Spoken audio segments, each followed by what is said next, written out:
The Carolina Hurricanes are taking on the St. Louis Blues tonight at Enterprise Center in St. Louis. Carolina coming off of a nice 4-1 victory over the Pittsburgh Penguins. The offense really got going last night. And St. Louis coming off of a 1-0 victory over the Islanders. Carolina's power play last night had 2 goals through that Pittsburgh game. And very nice to see them get going, especially that top power play unit was moving the puck very well. The penalty kill was also a perfect 5-4-5 last night. So look for that to continue, although 5 penalties is too many penalties. Need to take less penalties, especially against a team like St. Louis with their power play going early in the season. Look for them to take advantage of Carolina's mistakes in the box. And then taking a look at the St. Louis lineup, Jordan Kyrou with 2 goals and 6 points through this young season, so we need to shut him down. St. Louis on the other end, though, looking to get Brendan Saad going. Not had the best start to the season. No points through the first 2 games that he's played. Coming off of injury, so maybe it takes a little bit of time for him to really get back to it. Robert Thomas can always be dangerous, so take a look for him. Pavel Buchnevich, same thing. 3 goals, 4 points through the start of the year. Taking a look at the D pairings, Philip Broberg has been the story of the year for St. Louis. 5 points through 5 games after getting the offer sheet in the offseason taken out of Edmonton.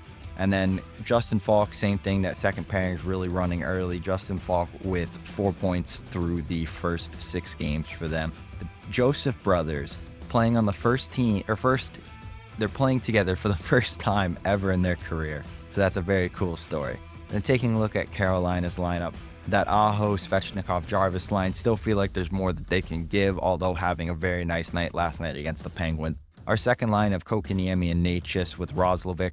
Kokiniemi and Necas both tied for the lead in points so far this year, 3 points each. That little play between Kokiniemi and Roslovic last night was beautiful. Loved that from KK. And then Jackson Blake, 2 goals through this young season. Taking a look at Carolina's D pairings, you got Slavin and Burns. I thought Burns last night had his probably best game so far through this young season. Hopefully he can continue to build off of that and we can start seeing that Brent Burns of old, because I feel like he struggled so far this year. Jacob Slavin, an absolute monster as always, as advertised, best defensive defenseman in the NHL. Shane Gostisbehere as well too, with 2 goals through this young season. And then Pyotr Kochetkov getting the start tonight. Never afraid when he's in net. So that will be tonight's game at the Enterprise Center. I'm assuming Carolina will be able to take this one, although it is off of a back-to-back. So let's go get the opinion of the boys. Game 4 of 82 is upon us.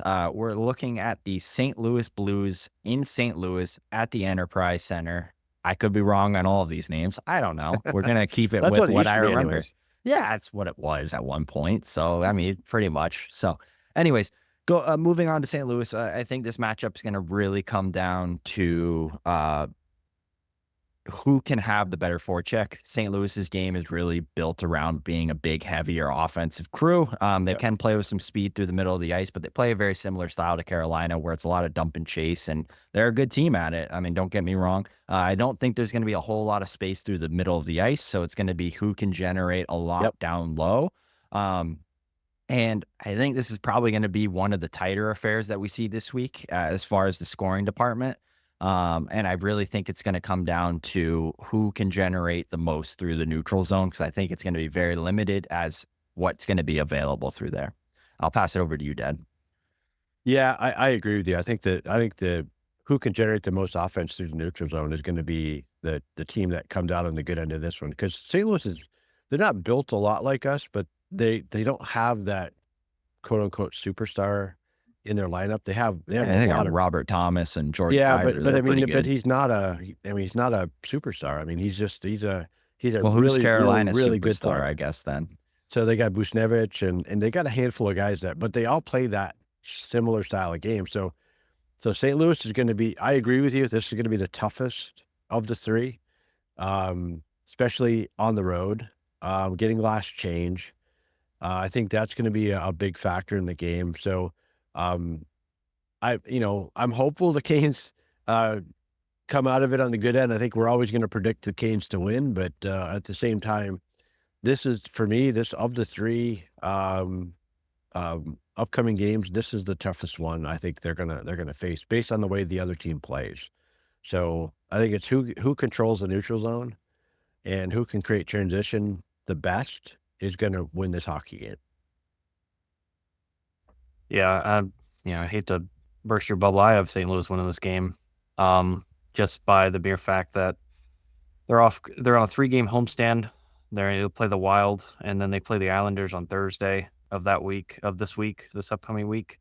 So they get to beat up on the Islanders, and then they have a day of rest, and then they play the Canes, who are coming off a back-to-back with travel. I think they're going to struggle. I definitely think it's going to be, it's going to be a tight game for sure, but unfortunately, I do not think the Canes will be able to kind of overcome that. The Blues are good, and they stifle a lot of the neutral zone for sure. They're, Yep. a lot of big guys. They have some really good and skilled guys too, but it's going to be a tight game. Unfortunately, I just don't think the Canes can pull that one out of the bag. It definitely does feel like a trap game by the NHL a little bit. Every once in a while you have them, especially like you look at college football, there's those weeks where you're like, oh, we should pound this team. No, everything goes against you that week. So Yeah. it does feel like one of those trap games traveling from Pittsburgh to St. Louis, having to play back-to-back nights. Definitely not going to be easy. I'm going to pass it over to you, Cam. What's your score prediction then if St. Louis is winning? Again, I think it's gonna be tight. I don't think the Canes get shut out, so I think 2-1. 2-1. Okay. 2-1 to St. Louis. I think St. Louis wins 2-1 in regulation. Where are you going with this one? I'm thinking the same score, but the opposite way. I think Canes win in overtime, 2-1. That was going to be my prediction. Okay. Well, you I'm can go gonna with the same one. Yeah, you can go with the same one. It doesn't matter. No. We'll change it. I'm going 1-0 Kochetkov 8-1. shutout. No, 1-0 Kochetkov shutout. That's what I'm Right. predicting. Okay. Because he All should right. be, if the rotation stays true, that would be his night to go. So Yeah. if he's in, I'm predicting 1-0 Kochetkov shutout. Okay. Um, Yeah. No, fair enough. But I just jinxed it. But that's where we'll leave you. That'll be game 4 of 82 in the books for Carolina, and hopefully Cam's not right on that one. That's all I'm hoping.